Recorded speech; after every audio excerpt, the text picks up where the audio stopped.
G'day guys, so I've just come back from seeing the Super Mario Brothers movie, and I'm happy to say that I was wrong. What?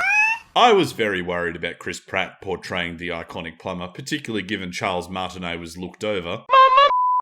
But after seeing the film, I am pleasantly surprised. It seems they took the absolute worst lines from Chris Pratt and put them in the trailer. Mushroom Kingdom, here we come! I don't know whether this was some 4D chess being played by the marketing team of the Super Mario Brothers movie, but if it was, well played, you sucked me right in. Both Chris Pratt and Charles Day do excellent work as Mario and Luigi, and it was a joy to watch them realised on the big screen. The plot is not going to demand a lot from you. Mario and Luigi are struggling plumbers living in Brooklyn before the inciting incident occurs and teleports them to the Mushroom Kingdom. The caveat is that they are separated, and now Mario needs to find and save Luigi before he is killed to death by Bowser. To do this, Mario enlists the help of Princess Peach, the mighty Toad, and of course, Donkey Kong himself. It's now a race against time for the unlikely heroes to band together and stop Bowser from dominating the Mushroom Kingdom. Actually, Bowser's planning on dominating one particular piece of the Mushroom Kingdom, which is a little bit awkward now that I think about it. As I said, the plot's not going to demand much from you, and there's a lovely lesson in there about sticking together and being family. I have some minor gripes, but for the most part, this film is very good and is certainly going to please its target audience. That's how I roll! Yeah, you all like watching football and that, huh? In terms of animation and style, Illumination has bloody nailed this film. It is probably the best work they have done to date. It is absolutely gorgeous. Every other scene is packed with Easter eggs stretching all the way back to the first Super Mario game, and it would probably take you 2 or 3 viewings to digest them all. The character designs and their voices are very, very good. I'm not a huge fan of Seth Rogen, but fortunately his voice didn't distract me from the character of Donkey Kong. You got the cat box! Oh my... I'm sorry. Okay.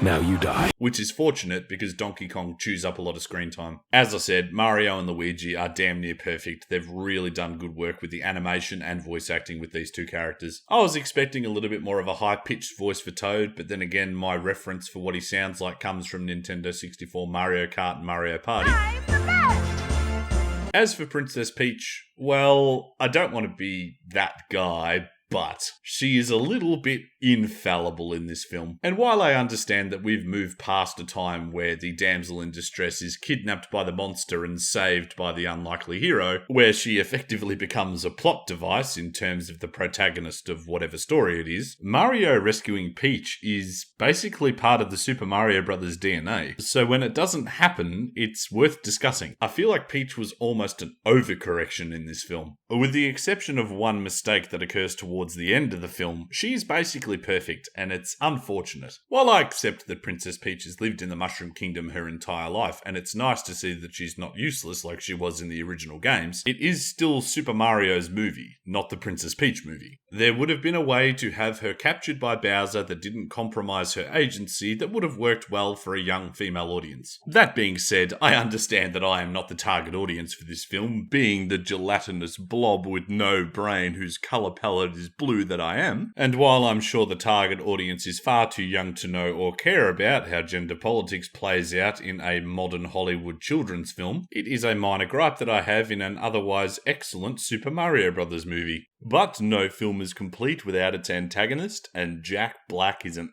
absolute showstopper as Bowser. You can tell he's having an absolute ball with this role, and his years of voice acting experience really shine through. In terms of representation, I personally thought it was fantastic to see my jellyfish brethren represented on screen. And while my brethren were used as comic relief for the most part, we all have to start somewhere. The only other minor gripe I have with the movie was the insertion of 80s rock music at random intervals throughout the film. While this is not necessarily a bad thing, it was an odd choice, particularly given the music that played during the credits that could have been used during the actual film. While I can get behind playing real-world music when the Mario Brothers were in Brooklyn, when they were in the Mushroom Kingdom, it would have made more sense to play Nintendo music to help set the mood. And to highlight that without going into spoilers, the scene where Donkey Kong gets introduced is perfect in terms of scoring. Otherwise, I don't know what the mainstream critics are sooking about. This film is excellent and is basically a love letter to anyone who's ever played the Super Mario Brothers games. Imagine criticizing a film because it's for fans only.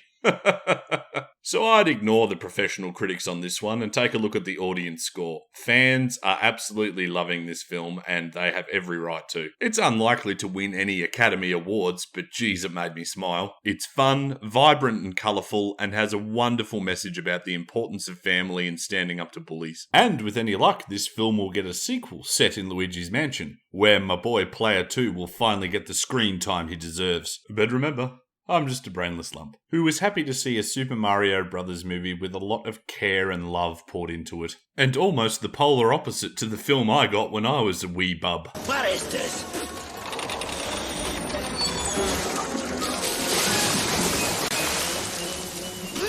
Hooroo.